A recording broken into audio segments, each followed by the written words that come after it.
بسم اللہ الرحمن الرحیم۔ اللہ کے نام سے شروع جو بہت مہربان نہایت رحم کرنے والا ہے۔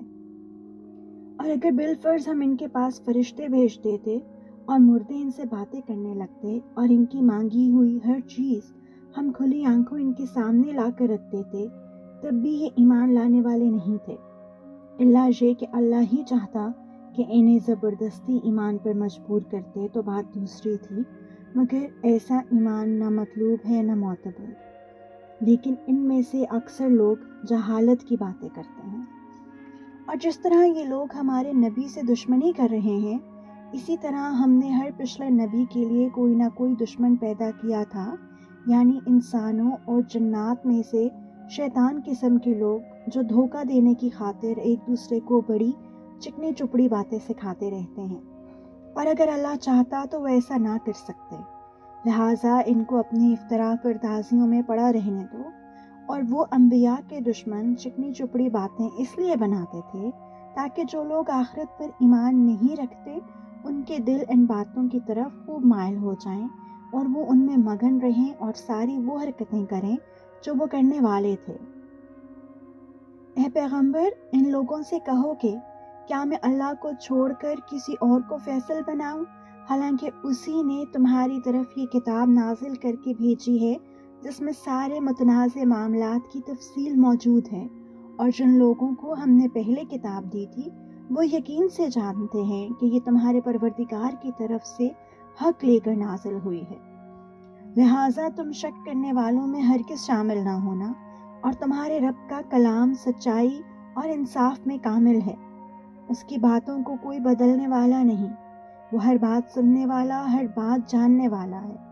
اور اگر تم زمین میں بسنے والوں کی اکثریت کے پیچھے چلو گے تو وہ تمہیں اللہ کے راستے پر گمراہ کر ڈالیں گے، وہ تو وہم و گمان کے سوا کسی چیز کے پیچھے نہیں چلتے، اور ان کا کام اس کے سوا کچھ نہیں کہ خیالی اندازے لگاتے رہیں۔ یقین رکھو کہ تمہارا رب خوب جانتا ہے کہ کون اپنے راستے سے بھٹک رہا ہے، اور وہی ان لوگوں کو خوب جانتا ہے جو صحیح راستے پر ہیں۔ چنانچہ ہر اس حلال جانور میں سے کھاؤ جس پر اللہ کا نام لیا گیا ہو، اگر تم واقعی اس کی آیتوں پر ایمان رکھتے ہو، اور تمہارے لیے کون سی رکاوٹ ہے جس کی بنا پر تم اس جانور میں سے نہ کھاؤ جس پر اللہ کا نام لے لیا گیا ہو، حالانکہ اس نے وہ چیزیں تمہیں تفصیل سے بتا دی ہیں جو اس نے تمہارے لیے عام حالات میں حرام قرار دی ہیں، البتہ جن کو کھانے پر تم بالکل مجبور ہی ہو جاؤ تو ان حرام چیزوں کی بھی بقدر ضرورت اجازت ہو جاتی ہے۔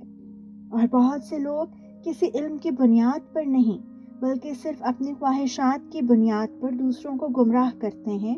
بلا شبہ تمہارا رب حد سے گزرنے والوں کو خوب جانتا ہے۔ اور تم ظاہری اور باطنی دونوں قسم کے گناہ چھوڑ دو۔ یہ یقینی بات ہے کہ جو لوگ گناہ کماتے ہیں انہیں ان تمام جرائم کی جلد ہی سزا ملے گی جن کا وہ ارتکاب کیا کرتے تھے، اور جس جانور پر اللہ کا نام نہ لیا گیا ہو اس میں سے مت کھاؤ، اور ایسا کرنا سخت گناہ ہے۔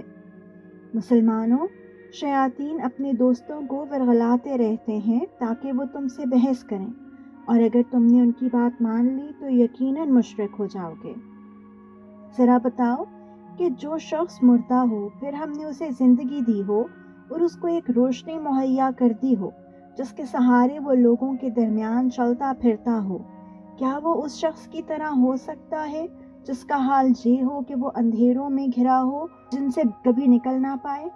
اسی طرح کافروں کو یہ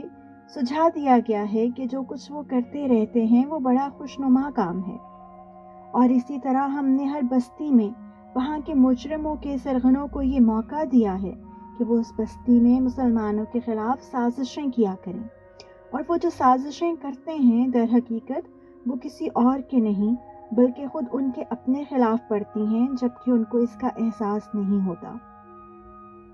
اور جب ان اہل مکہ کے پاس قرآن کی کوئی آیت آتی ہے تو یہ کہتے ہیں کہ ہم اس وقت تک ہرگز ایمان نہیں لائیں گے جب تک کہ اس جیسی چیز خود ہمیں نہ دے دی جائے جیسی اللہ کے پیغمبروں کو دی گئی تھی، حالانکہ اللہ ہی بہتر جانتا ہے کہ وہ اپنی پیغمبری کس کے سپرد کرے۔ جن لوگوں نے اس قسم کی مجرمانہ باتیں کی ہیں ان کو اپنی مکاریوں کے بدلے میں اللہ کے پاس جا کر ذلت اور سخت عذاب کا سامنا ہوگا۔ غرض جس شخص کو اللہ ہدایت تک پہنچانے کا ارادہ کر لے اس کا سینہ اسلام کے لیے کھول دیتا ہے، اور جس کو اس کی ضد کی وجہ سے گمراہ کرنے کا ارادہ کر لے اس کے سینے کو تنگ اور اتنا زیادہ تنگ کر دیتا ہے کہ اسے ایمان لانا ایسے مشکل معلوم ہوتا ہے جیسے اسے زبردستی آسمان پر چڑھنا پڑ رہا ہو۔ اسی طرح اللہ کفر کی گندگی ان لوگوں پر مسلط کر دیتا ہے جو ایمان نہیں لاتے۔